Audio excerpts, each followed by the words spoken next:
Hello, Bacha, let's read the question. The question says, which of the following statement is not true about the Gauss's law?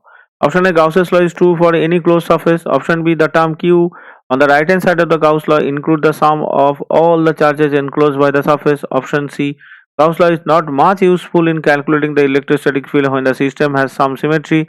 Option D, Gauss's law is based on the inverse square law, depends on the distance containing the Coulomb's law. तो यहाँ पे जो option है हम धीरे धीरे सारे को वेरीफाई करेंगे। तो पहले वाला जो ऑप्शन है Gauss law is true for any close surface.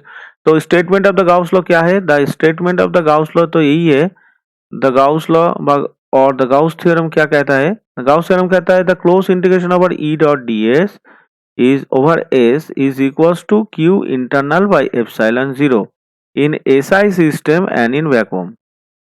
तो ये हो गया गाउस थ्योरम। तो इसके राइट हैंड साइड में जो क्यू है तो क्यू इंटरनल यानी जो क्लोज सरफेस के अंदर जो चार्ज होगा वही यहाँ पे फ्लक्स को कंट्रीब्यूट करेगा। Outside the charge do not contribute the electric flux. तो यहाँ पे the Gauss surface is true for any close surface, ये तो ट्रू हो गया क्योंकि ये सरफेस क्लोज होगा और इमेजिनरी होगा और किसी भी शेप का हो सकता है। और ऑप्शन बी में जो है क्या है, the term Q is right side of the Gauss surf include the sum of all the charge enclosed by surface, तो ये भी सही होगा। अब ऑप्शन सी जो है Gauss law is not much useful in calculating the electrostatic field when the system has some symmetry, तो ये हमारा गलत हो जाएगा क्योंकि the Gauss law felicitated by choice of the suitable Gaussian surface. अब यहाँ पे हम सुइटेबल किसी भी गाउसियन सरफेस को ले सकते हैं। सुइटेबल हम यहाँ पे सुइटेबल गाउसियन सरफेस को ले सकते हैं, किसी भी हम यहाँ पे किसी भी गाउसियन सरफेस को कंसीडर कर सकते हैं according to the configuration. So ये अगर सिमेट्रिकल भी होगा, so the system has some symmetry, तो भी गाउस थ्योरम यूजफुल ही होगा। सो ये जो ऑप्शन सी है ये ऑप्शन हमारा गलत हो जाता है। ऑप्शन डी को आप देखते हैं the Gauss law is based on the inverse square law depends on the distance containing in the Coulomb's law, तो ये भी हमारा सही है। तो ऑप्शन सी जो है ये हमारा गलत स्टेटमेंट है क्योंकि अगर सिस्टम में सिमेट्री होगा तभी भी हम सुइटेबल गाउसियन सरफेस के मदद से हम गाउस लॉ को उसमें अप्लाई कर सकते हैं और इलेक्ट्रिक फील्ड कैलकुलेशन कर सकते हैं। तो ऑप्शन सी जो है ये हमारा गलत ऑप्शन है। तो option C is the answer. Hope you all understood it well. Best of luck. Thank you.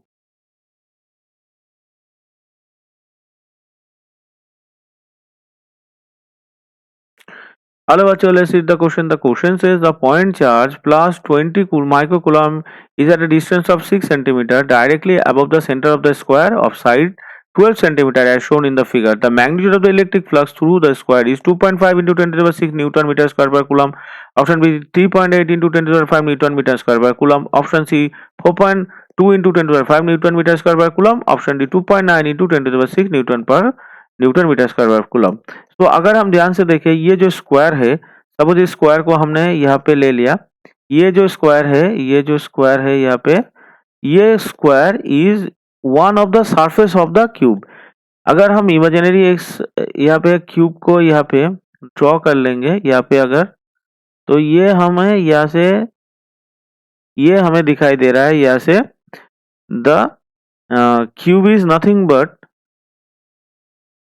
One of the surface, ये वन ऑफ द सरफेस ही है क्यूब का, जो है ये जो क्यूब है इसका एक सरफेस ही है। तो ये जो सरफेस है ये सरफेस है क्यूब का एक सरफेस है, तो टोटल जो चार्ज निकलेगा according to the Gauss theorem हम क्या जानते हैं, according to the Gauss theorem the total flux is equals to Q internal by epsilon zero. तो यहाँ पे क्यूब का कितना सरफेस है, 6 नंबर ऑफ सरफेस, यहाँ पे हमारा 6 नंबर ऑफ सरफेस है, तो 6 नंबर ऑफ सरफेस से कितना फ्लक्स निकलेगा, क्यू बाय एप्सिलॉन जीरो। तो any one of the surface से कितना फ्लक्स निकलेगा, सो हमें स्क्वायर से फ्लक्स निकालना है तो एक सरफेस ही होगा, तो द फ्लक्स, तो हम लिख सकते हैं द फ्लक्स थ्रू द